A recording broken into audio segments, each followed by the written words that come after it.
Get started now, for the sake of time. But hello, everyone. Thank you guys for coming. We really appreciate it.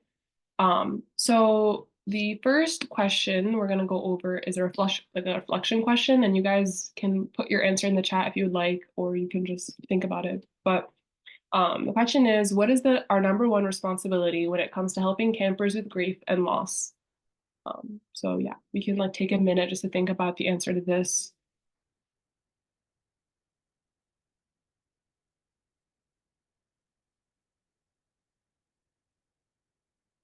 So, like, essentially, it's to create an emotionally safe space. And this training is going to go over understanding grief and loss in children and how exactly we can do that. So, this quote kind of really, I guess, touches on the main topic of this training session. And it's that grief is like the ocean, it comes on waves, ebbing and flowing. Sometimes the water is calm and sometimes it is overwhelming. All we can do is learn to swim. It's important here for us to note that grief looks really different for every single person, especially at a young age. There could be days or months where someone feels less affected by grief, but then it comes like a tidal wave when they're reminded of their loss. It could be like they're just driving by their parents' favorite restaurant or they're smelling something that reminds them of it. Overall, grief isn't linear. And from data from our most recent summer, about a third of CASM campers have lost a parent. And psychological effects of losing a parent during formative years are significant. It can lead to them having higher risks of mental issues, shorter schooling, less academic success, lower self-esteem, and more sexual risk behaviors. And so, depending on the type of loss, some children who lose one parent are anxious about survival of the other. As a defense mechanism, they could conceal their distress from the bereaved parent. And we want to assure the child that they're in a safe space they could express those emotions and that we're not invalidating them. So, yeah. When they express sadness, we instinctively want to help them move on from it. We may say things like, don't cry or don't be sad. The problem is that saying such things invalidates the child's feelings. During this healing process, we must provide emotional support, not emotional invalidation. And sometimes the best thing you can do is ask a camper who their parent was and what they loved about them.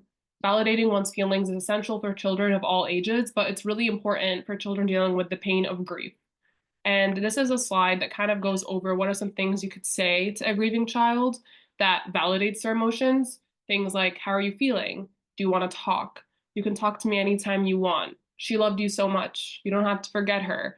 Do you want to be left alone? It's okay to feel sad, etc. You can tell with all of these is that basically you're just asking the camper to tell you how they feel, and you're not kind of talking too much. You're letting them talk and you're listening. It's also important for us to go over what not to say to a grieving child. So don't say, don't be sad, the pain will go away, let it go, it's your fault, just carry on with your life. Of course, these are all things that invalidate their emotions. So we don't want to be saying things like that. So a reflection question I would like for us, if it's possible, to like put an answer in the chat about is, have you ever grieved something other than death? You could just put it in the chat or you can unmute if you want.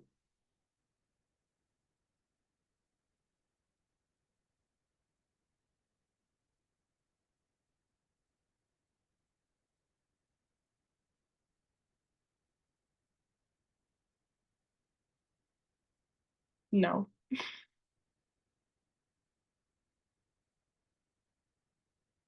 What about our directors? Can you all put an answer in the chat?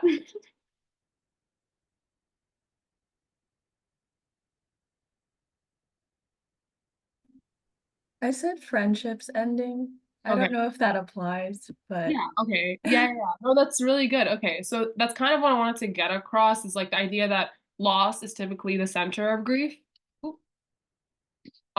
And so yeah, grief is centered around loss, and while most of the time we automatically think death, there are things that our campers could also be grieving, like the loss of routine, the loss of childhood, the loss of being able to truly and genuinely express their feelings now that they only have one parent and they kind of want to be adults and they want to show to that parent that they can take care of themselves. So this can show up day to day through feelings of loneliness and isolation, loss of control of your thoughts and feelings, difficulty concentrating, numbness, guilt, remorse, or constant anxiety over what you could have done differently. So kind of feeling like they could have avoided the situation in some way. Anxiety and fear, irritability, frustration, anger at yourself. etc. So basically, after death, many children want to share their story, and telling their story is a healing experience, something that y'all are gonna go through or probably have already gone through with camp with things like empowerment and cabin chat. And one of the best ways adults can help young grievers is to listen to their stories. And the questions about like what to say to a grieving child, where most of it is kind of you asking them to tell you more about the situation, is an example of that. Children also need continuity, so having normal activities. Also, like making sure to tell them, like if they ask about the schedule or whatever, just making sure to keep them updated so that they can kind of have an expectation of what's to come next. So it's also helpful to think about what we can't do. We can't provide therapy or counseling. This is why we have mental health professionals on site. We can't tell them everything will be all right or what we think of their prognosis, etc. What we can do are three tasks: the thinking task, emotional task, and growing task. And so for the first task, thinking task, essentially it's about understanding what has happened. So every camper is going to be in a different place when it comes to understanding what has happened or is happening to their parent or caregiver. Their understanding of cancer, death, illness, hospitals, etc., could all be affected by things like age, siblings, social support, school, culture, parents' willingness to share, etc. It's our job to listen, provide positive social support, and acknowledge what they understand about their parent or guardian situation. It is not our job to teach them what cancer is, how it's diagnosed, offer our opinion on the prognosis, or try to correct their ideas or beliefs. Basically, think about how their feelings and experiences are just as real for them as yours are for you. The second one, the emotional task, is the want to express how they feel. So campers use three ways to show how they're feeling: words, play, and behavior. Words, some kids are expressive, some aren't. And you may have some campers that talk your ear off. Others may not say a word about cancer or grief. And these are all normal reactions, and you don't want to force them to do like either one. Some techniques for creating a safe place for kids to express their feelings are to listen carefully without judgment or criticism, things like cabin chat, empowerment ceremony, other times to talk, just like during transition between activities. Take or make time to listen and follow up with campers about non-grief related things. Avoid statements like I understand and I know, and use statements like that sounds tough and you're brave to share that with me. Um, yeah. So we're going to actually, oh, sorry, no. Then we have the growing task, and then after that, we're going to go over like a scenario. But the growing task is this, that they want to live fully and normally. So campers are struggling with normalcy, and the work we are doing at camp is one way that they can achieve some sense of normal life. So in a supportive and understanding environment. And so these are kind of, in the end, we're going to go over some things that could be hard for them to do and how we can help them. Things like making friends, trying new things, all these stuff. Okay, so we're going to go over a scenario and we can kind of think about how we can use these three tasks to address the scenario. So you're spending time in your cabin during rest hour with campers in your unit. You're speaking to a camper when they start to talk about their caregiver's cancer diagnosis. You're familiar with the diagnosis, and it's clear that the camper has limited information about their caregiver's situation. They ask you if you know anything about their caregiver's diagnosis. How do you respond? And what if the camper is younger versus older? So it'd be great if you guys like can take like 2 minutes or 3 minutes and just put anything in the chat. It doesn't have to be like a full on like sentence, just like a little bullet of what you would do.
Okay.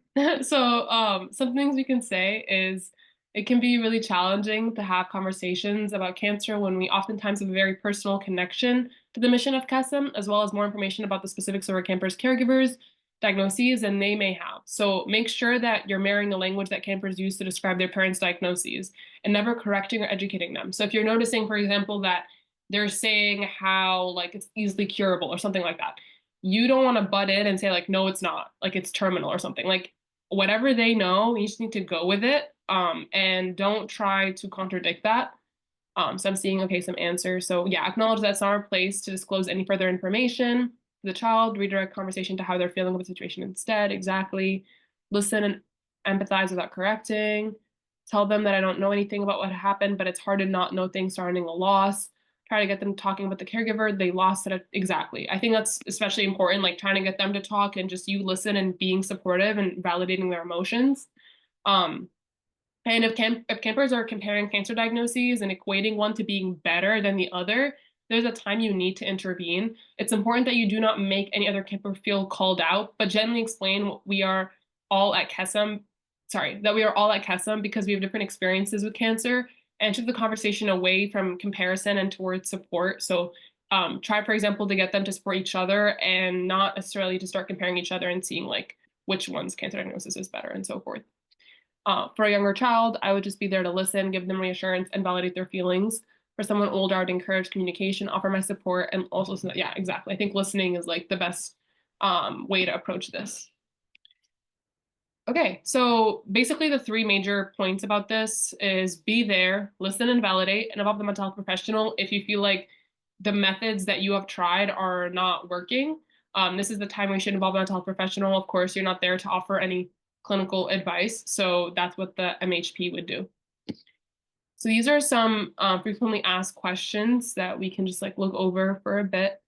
And then we can take like a 2-minute break and move on to our next training.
Okay. So our next training is going to be campers with disabilities. And some goals that we have for the day is we're trying to educate staff members about different types of disabilities and offer potential strategies for working with campers with disabilities. So objectives is understand the best strategies for working with campers with disabilities and appreciate the different abilities that all our campers have. We're going to start with some definitions. So we're going to first go over the American Disabilities Act, the ADA. So, according to the American Disabilities Act of 1990, an individual with a disability is a person who has a physical or mental impairment that substantially limits one or more major life activities, has a record of such an impairment, or is regarded as having such an impairment. It is important to remember that in the context of the ADA, disability is a legal term rather than a medical one. An individual with a disability is a person who has a physical or mental impairment that substantially limits major life activities, has a record of such an impairment, or is regarded as having such an impairment. Major life activities mean functions such as caring for oneself, performing manual tasks, walking, seeing, hearing, speaking, breathing, learning, and working. And under the ADA, a qualified individual with a disability is an individual with a disability who meets the essential eligibility requirements for receipt of services or participation in programs or activities. Examples could include visual, speech, and hearing impairments, emotional illness and specific learning disabilities, cerebral palsy, epilepsy, muscular dystrophy, multiple sclerosis, orthopedic conditions, cancer, heart disease, diabetes, and contagious and non-contagious diseases like tuberculosis and HIV. Another definition we're going to go over is the social model of disability. So this is basically a model that instructs that people are disabled by barriers in society, not by their impairment or difference. Barriers can be physical or they can be caused by people's attitudes to difference. The model helps us recognize that the barriers that make life harder for disabled people can be removed to create equality and offer disabled people more independence, choice, and control. Um, so there is a YouTube video here, which I can try to. There we go.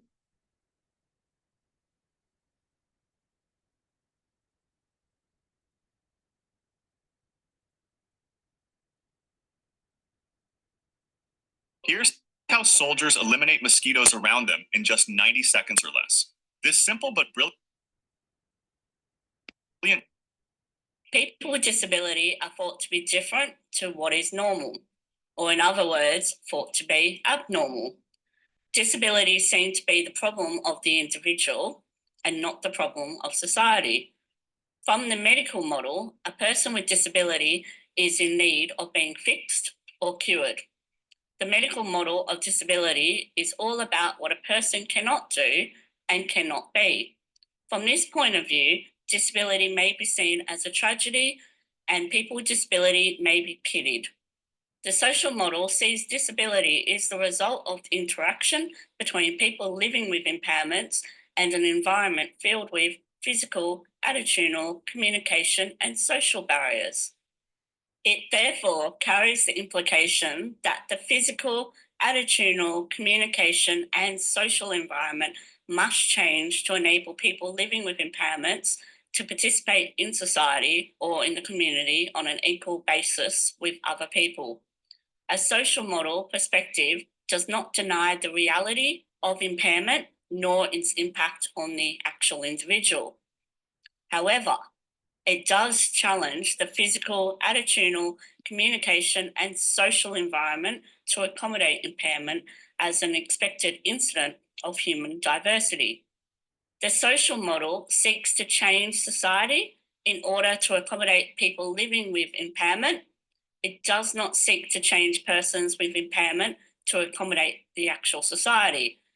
It supports the view that people with disability have a right to be fully participating citizens on an equal basis with everyone else. The social model of disability is now internationally recognised way to view and address disability.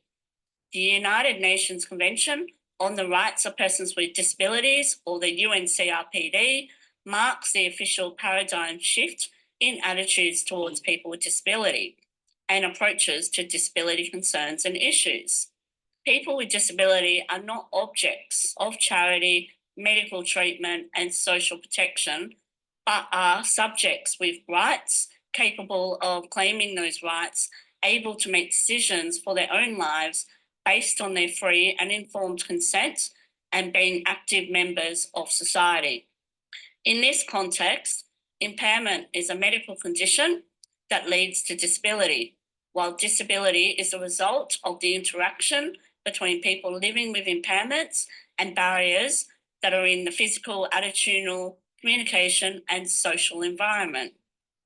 For example, it's not the inability to walk that keeps a person from being able to enter a building by themselves, but the fact that there might be stairs in front of the building that makes the building inaccessible for the wheelchair user to enter the building. Okay. So about the social model of disability. Another definition that we have is the spoon theory, and the theory is not perfect, but it's helpful in explaining to folks without disabilities and understanding how disabilities affect folks to talk in simpler terms. So you could use spoons as units of energy, and spoon theory estimates how many spoons individual tasks require. So it helps people with disabilities and chronic illnesses or mental health issues visualize their total daily energy. Together, the calculations become a benchmark for pacing and prioritization strategy. So you can imagine how many more spoons it will take if we create barriers or don't provide the necessary support for our campers when they need it. So yeah, that's kind of a little bit about that. We have also a little like some discussion questions about what activities at camp might take more spoons. So, like an example here is that it may take a camper with depression 2 spoons to brush their teeth, as opposed to someone else as one. It could take a camper with autism 3 spoons to move from one activity to another, and so forth. So it'd be awesome if you guys can put in the chat like some ideas of activities that would take some campers more spoons than others.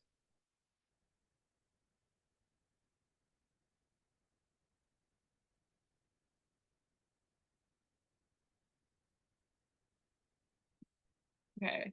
So yeah, participating in activities, empowerment, yes, for sure.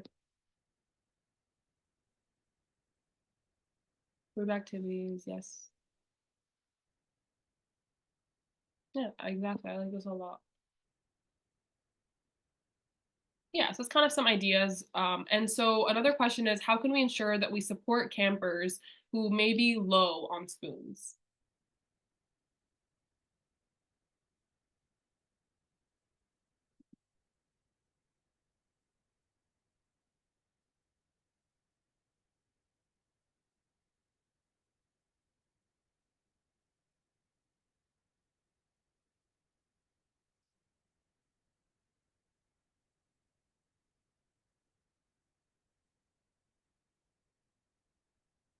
I think communication probably is a big one, like being sure to communicate with them about what do you think about this activity? Do you think you're up for it? And if not, of course, being able to provide some kind of alternative.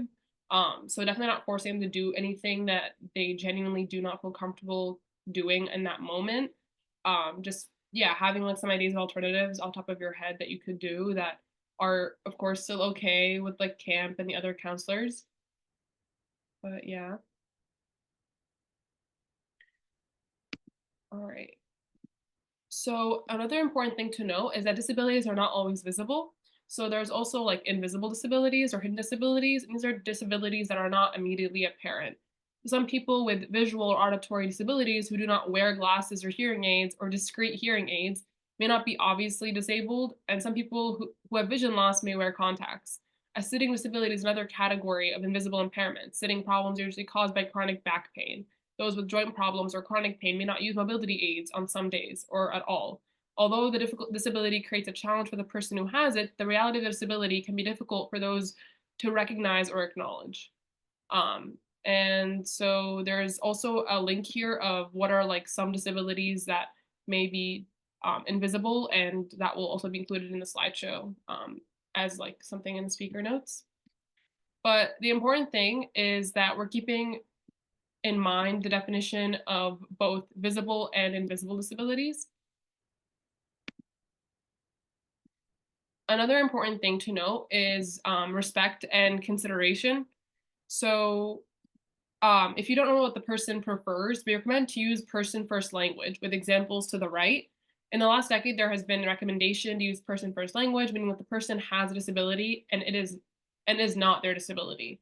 And that is how we address them. So for example, the autistic camper leads with disability, while the camper with autism leads with the person first.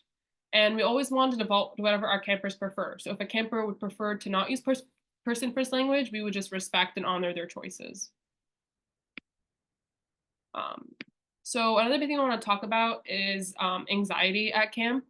So about 11.6% of kids had anxiety in 2012, up 20% from 2007. But during the pandemic, those numbers nearly doubled. So that's 2.5% of youth worldwide now struggle with anxiety symptoms. That's about 1 of every 5 campers.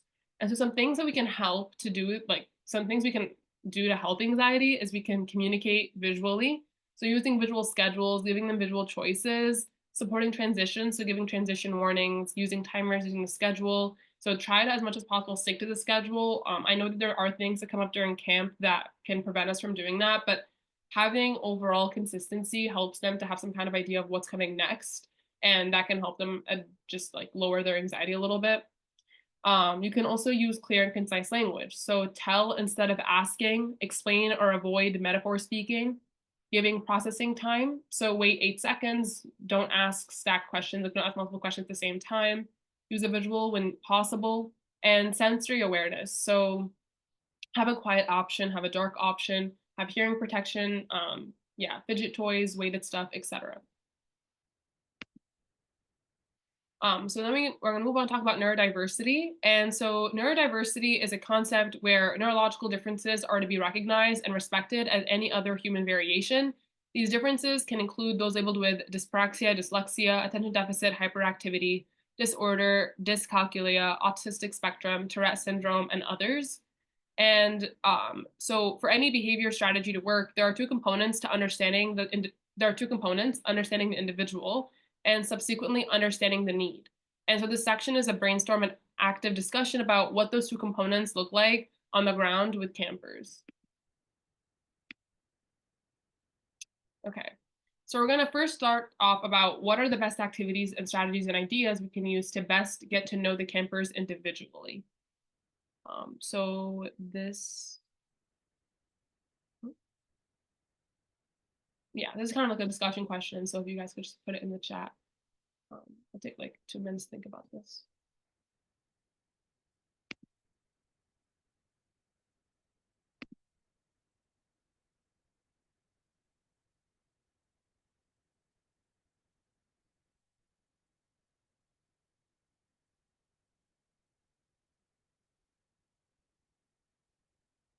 Yeah, so spending one-to-one time with them, like listening to them, which is kind of a big thing that we went over in the supporting campers with grief training session. When you listen to them, of course, you get to know more about them and you'll be able to accommodate them during activities, sitting with them at meal times and asking them questions. Exactly. Yeah, these are some really great ideas. There's also a document that is attached here about working with campers with neurodiversities. So it'd be great if we could like look over the document and then discuss how are some ways maybe we may need to like edit these techniques to accommodate everyone. Um, so I'm also going to send this in the chat. So it's easier.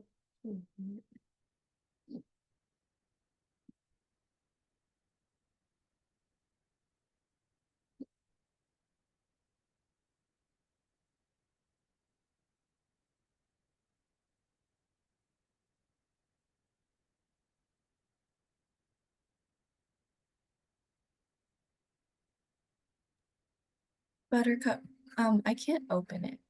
Do you think you could like Oh, change the access, or is it not yours? so it's not my document, but it says anyone. I think it's Camp Kesem National. So I technically can't. Oh, okay. Can you make a copy of it and share that? Because I think you Yes. might need I think you might need a national account to open it, like the Kesem account. Yes. Thank you. Mhm. Thank you for giving me a heads up.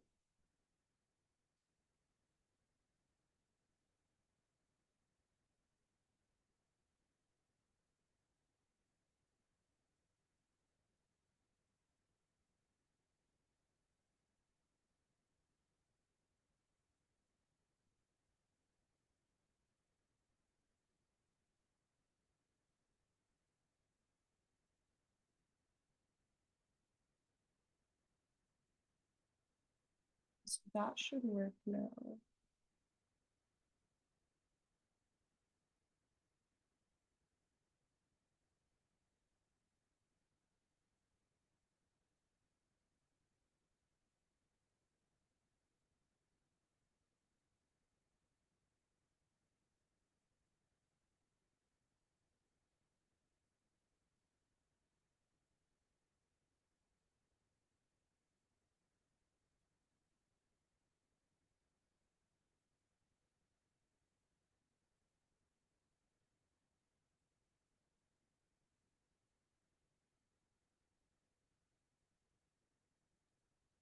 I don't think I can edit the document yet. It says I need to request edit access. But yeah, it's just like we're gonna talk about how we can like edit the techniques like discussion wise, but like it's yeah, it's just a view only document. Okay, got you. Mhm.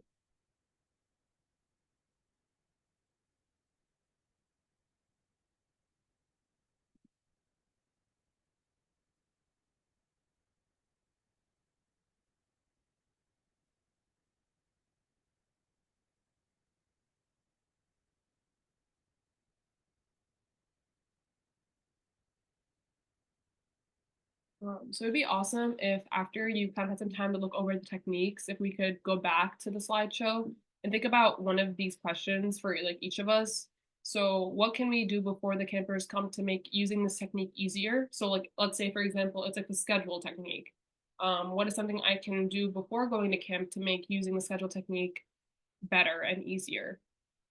You guys can choose whatever technique you want to choose, but just kind of like write the question that you're answering next to your answer in the chat, just so that we can keep track.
So do you have any ideas about like a technique that you read about, and how we could answer one of these questions for it? Okay. So yeah, what we can do for campers come, study, activity instruction prior to camp. Exactly, that's a good idea. I think it just helps everything be a lot faster. It also helps us follow schedules so that we're not spending so much time figuring out what to do, or rather just doing activity and they're able to follow the schedule consistently. But yeah, that's one idea. What are other ideas that we have?